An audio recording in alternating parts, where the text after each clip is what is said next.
अस्सलाम वालेकुम वरहमतुल्लाहि वबरकातुहू। कैसे हैं आप सब? खैरियत से हैं? अल्लाह ताला आप सबको अपने हिफ्ज़ व अमाल में रखे। आज हम आपको स्टोरी सुनाएंगे, आदम अलैहिस्सलाम की स्टोरी, जो कि हमने फर्स्ट पार्ट बनाया था। वो आपको मेरी इस वीडियो उसमें नीचे जाकर आप देखेंगे तो आपको फर्स्ट वीडियो मिल जाएगी, और ये दूसरी वीडियो हम आगे बनाने वाले हैं। आज हम आपको स्टोरी सुनाने वाले हैं। हमें स्टोरी पढ़ना और सुनाना दोनों ही बहुत पसंद है, तो हमने कहा कि आपको हम स्टोरी सुनाते हैं। तो हमने शुरू से स्टोरी उस फर्स्ट पार्ट में बनाया था। ये सेकंड पार्ट है। जन्नत से निकाले गए, जब आदम अलैहिस्सलाम जन्नत से निकाले गए उसके बाद की ये स्टोरी है। आगे तो हम पढ़ते हैं। कहा जाता है कि अल्लाह ने शुरू ही में तय कर दिया था कि आदम की फरमाबरदार औलाद बहिश्त में और नाफरमान औलाद दोज़ख में जाएगी, और सबको जन्नत ही में रखना होता तो दोज़ख कैसे भरी जाती, और आमाल का हिसाब किताब ही क्यों होता। गेहूं का पौधा भी इसी आजमाइश के लिए रखा गया था, जो उनके बहिश्त के निकाले जाने की वजह बना।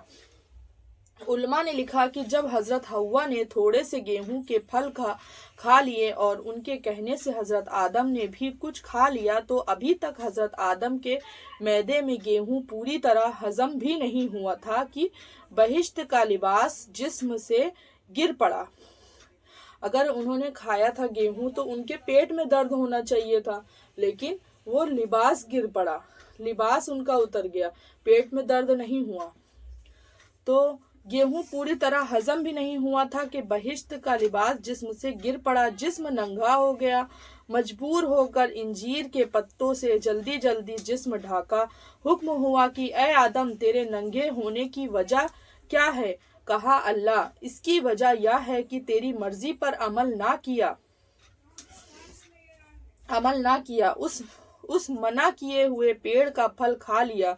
फिर आदम ने यह भी अर्ज किया कि यह गलती सांप और मोर के बहकाने और कसम खाने से हुई है, जबकि यह बहिश्त के अमीन और रखवाले हैं।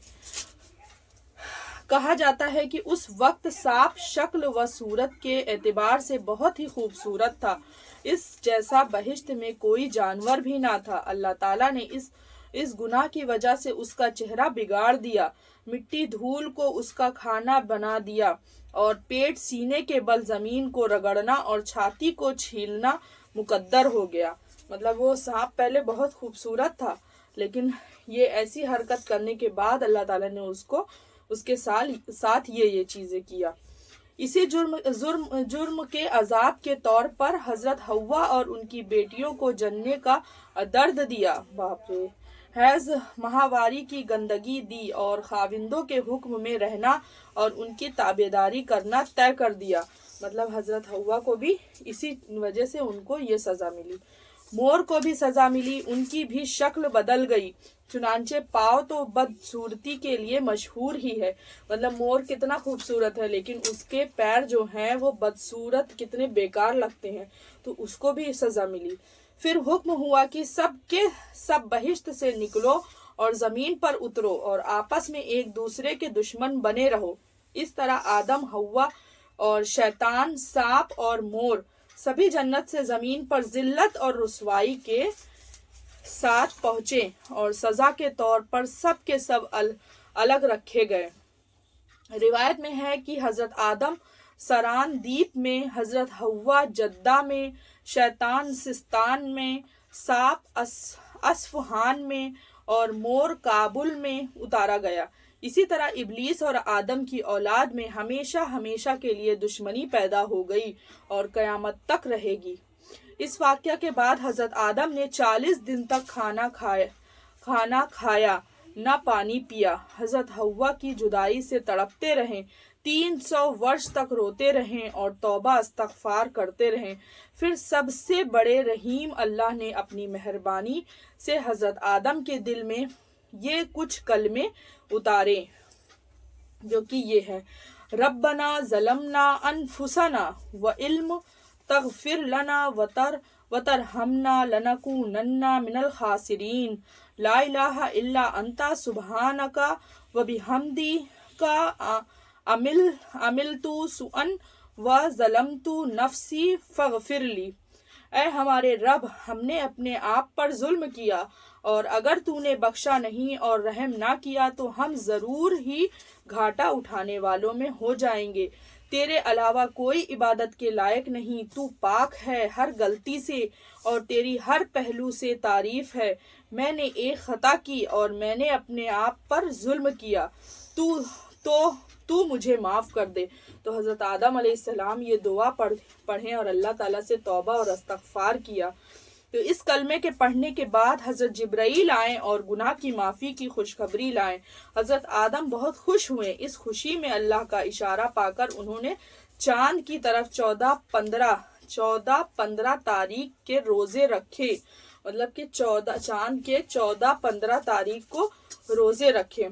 इस रोज़े से उनके कल्ब को इत्मीनान हुआ, मतलब उनके दिल को सुकून मिला और जिस्म को राहत मिली। इस दुआ और रोज़े की इसी बरकत की वजह से कहा जाता है कि आदम की औलाद में से जो भी इस दुआ को पढ़ेगा और इन 3 रोज़े की हर महीने में आदत रखेगा, उसके गुनाह माफ़ हो जाएंगे और उसका दिल जो गुनाहों की मुसीबत में स्याह हो रहा है साफ और रोशन हो जाएगा।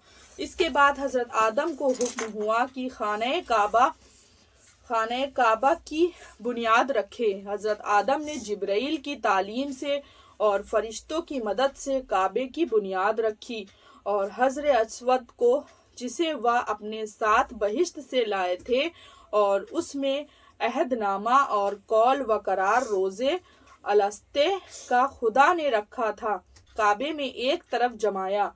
काबा तैयार होने के बाद हज़रत जिब्राईल ने हज और तवाफ के तरीके बताए। हज़रत आदम इस सब से छुट्टी पाकर हज़रत जिब्राईल के कहने से अरफात पहाड़ पर चढ़े। हज़रत हव्वा भी हज़रत आदम के लिए परेशान थी। घूमती फिरती वह अरफात पहुंच गई थी। धूप और गर्मी से उनका रंग भी बदल गया था। दोनों एक दूसरे को ना पहचान सके। हज़रत जिब्राईल ने एक दूसरे को पहचानवाया। दोनों का मिलना हुआ। फिर दोनों अल्लाह की मर्जी के मुताबिक सरान द्वीप को आए। हज़रत जिब्राईल ने गेहूं, रोटी और लकड़ी पहुंचाई, खेती करना सिखाया, 2 बैल भेजे और दोनों मेहनत, मशक्कत और सुकून के साथ रोटी कमाने लगे। तो ये है आदम अलैहिस्सलाम की पूरी स्टोरी। आप हमारी फर्स्ट स्टोरी ज़रूर देखिएगा और हमारी इस कहानी को भी पूरा मुकम्मल देखिएगा, जिससे कि और हमारे चैनल को आप सब्सक्राइब करिए, शेयर करिए और कमेंट ज़रूर करिए। जज़ाकल्लाहु खैर।